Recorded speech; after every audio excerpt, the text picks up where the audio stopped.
Ibu bapak, saudara-saudariku yang dikasihi oleh Tuhan, Shalom.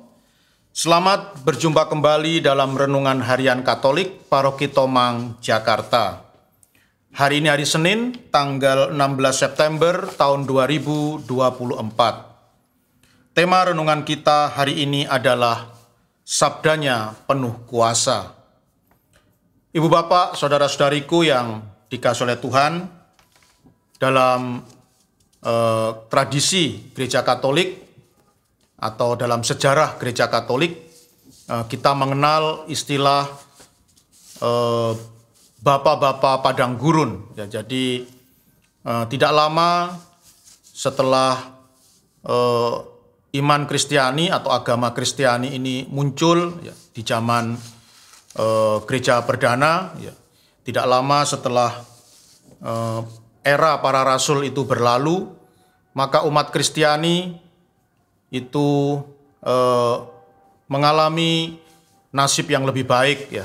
Ketika di zaman para rasul, umat Kristiani dikejar-kejar oleh kaisar-kaisar Romawi ya, dikejar-kejar oleh tentara-tentara Romawi karena ya menolak untuk menyembah kaisar, menolak untuk menyembah dewa-dewa Romawi. Maka kemudian ya sinar terang muncul, masa depan yang cerah muncul di tengah-tengah umat Kristiani ketika seorang kaisar yang bernama Konstantinus akhirnya mengakui Kristiani atau agama Kristiani sebagai agama resmi negara, dan bahkan Kaisar Konstantinus sendiri akhirnya menjadi seorang pengikut Kristus, ya, menjadi seorang Kristiani. Dan sejak saat itu iman Kristiani bertumbuh dengan pesat di seluruh Eropa. Dan ada orang-orang tertentu yang ingin memperdalam imannya dengan pergi ke padang gurun. Jadi mereka umumnya pergi ke daerah Afrika Utara, jadi ke Mesir, ke Libya, ke Ethiopia, jadi untuk bertapa di padang gurun. Mungkin beberapa tokoh bisa saya sebut ya, seperti Santo Antonius Abbas, Santo Pachomius, Santo Evagrius, Santo Simon Stylites, dan masih banyak lagi. Hal yang sangat mengagumkan adalah kesetiaan mereka untuk bertahan, bertapa, berdoa di tengah-tengah padang pasir, di tengah-tengah padang gurun yang sungguh tidak mudah. Dan hal ini sungguh mengagumkan. Dan mungkin kita bertanya-tanya, mengapa, apa yang membuat orang-orang kudus ini, bapak-bapak padang gurun ini bisa kuat untuk setia bertahan di padang gurun, tenggelam di dalam doa dan mati raga yang begitu keras. Dan apa yang membuat mereka bisa setia hidup sendirian di tengah-tengah padang gurun yang ganas itu. Dan sejarah membuktikan bahwa para bapak padang gurun ini bisa kuat dan setia hidup di padang gurun untuk memuji dan memuliakan nama Tuhan karena kitab suci. Jadi itulah satu-satunya harta yang paling berharga bagi para bapak padang gurun, kitab suci. Mereka setia membaca dan merenungkan kitab suci, dan itu memberikan kekuatan yang luar biasa kepada para bapak padang gurun ini. Sehingga meskipun mereka harus tinggal di tengah padang gurun yang sulit air, yang banyak binatang buas, mereka tidak takut dan mereka tetap hidup dalam situasi batin yang gembira, penuh sukacita dan berbahagia. Kuncinya adalah karena mereka menimba kekuatan dari sabda Tuhan yang ada di dalam kitab suci. Juga ada seorang kudus Karmel, namanya Santa Teresa Lisieux atau Santa Teresia dari kanak-kanak Yesus. Dengan sangat indah, dia pernah berkata, setiap kali aku mengalami pergumulan, setiap kali aku mengalami beban hidup, setiap kali aku mengalami kesedihan di dalam hidupku, aku langsung lari untuk mengambil kitab suci. Dan kitab suci adalah satu-satunya obat yang manjur, satu-satunya sarana yang manjur bagiku yang bisa mengusir segala kepedihan dan kesedihan hatiku. Ya. Jadi Santa Teresa Lisieux ini setiap kali dia mengalami persoalan, mengalami pergumulan, mengalami beban hidup, dia tidak lari kemana-mana.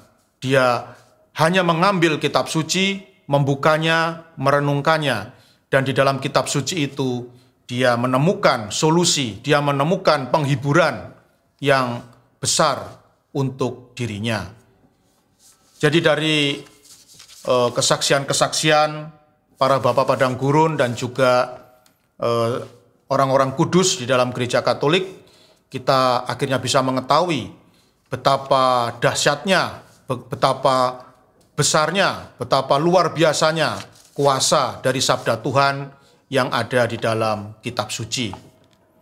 Ibu bapak, saudara-saudariku yang dikasihi oleh Tuhan, dalam Injil Lukas bab 7 ayat 1 sampai dengan 10 yang dibacakan dalam perayaan Ekaristi hari ini, dikisahkan tentang seorang perwira Romawi yang memiliki seorang hamba, dan hambanya itu mengalami sakit yang sangat parah, ya, mengalami sakit keras, bahkan dikatakan sudah nyaris mati, ya, sudah hampir mati.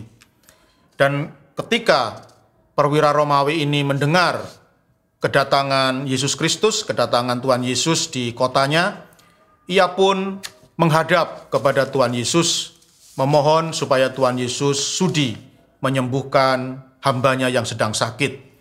Dan hal yang sangat luar biasa adalah sikap dari perwira Romawi ini. Dia berkata kepada Tuhan Yesus, Tuhan, janganlah bersusah-susah, sebab aku merasa tidak layak menerima Tuhan dalam rumahku. Sebab itu, aku juga merasa tidak pantas datang sendiri mendapatkan Tuhan. Tetapi katakanlah sepatah kata saja, maka hambaku akan sembuh. Ini adalah sebuah kata-kata yang luar biasa dari seorang perwira Romawi yang sebenarnya dia itu tidak beriman, tetapi ketika dia memandang wajah Yesus, muncullah iman yang besar di dalam hatinya, dan dia berkata bahwa Tuhan Yesus tidak perlu repot-repot, ya. Tuhan Yesus tidak perlu repot-repot datang ke rumahnya, menjamak hambanya, tidak perlu, ya. Tetapi cukup dengan sepatah kata saja, maka hambanya akan sembuh. Itulah iman yang luar biasa dari seorang perwira Romawi ini. Maka tidak heran kalau Tuhan Yesus kemudian memuji iman perwira Romawi yang luar biasa ini. Tuhan Yesus bersabda, aku berkata kepadamu, di Israel pun iman sebesar itu belum pernah kujumpai. Jadi Tuhan Yesus memuji iman dari perwira Romawi yang sangat luar biasa ini. Dan sebagai ganjarannya, akhirnya hambanya pun langsung disembuhkan oleh Tuhan Yesus. Dan seperti permintaan perwira Romawi ini, Tuhan Yesus tidak perlu repot-repot datang ke rumahnya. Cukup mengucapkan kata-kata dari jarak jauh, maka hambanya pun akhirnya disembuhkan. Nah, ibu bapak, saudara-saudariku yang dikasihi oleh Tuhan, itulah kedahsyatan kuasa dari sabda Tuhan yang sekarang ini kita warisi di dalam kitab suci kita yang kita cintai. Kebetulan bulan ini ya adalah bulan September atau biasa disebut BKSN, ya, bulan BKSN, ya, bulan Kitab Suci Nasional. Mari ibu bapak, saudara-saudari yang terkasih, sabda Tuhan itu sungguh besar kuasanya, sabda Tuhan itu sungguh dahsyat kuasanya. Mari kita di bulan September ini, di bulan Kitab Suci Nasional ini, kita bersama-sama mencoba untuk mengakrabkan diri dengan sabda Tuhan. Sabda Tuhan yang ada di dalam kitab suci yang sungguh-sungguh besar kuasanya dan sungguh mampu membawa kita, menuntun kita, membimbing kita menuju kehidupan kekal, menuju keselamatan abadi. Tuhan memberkati.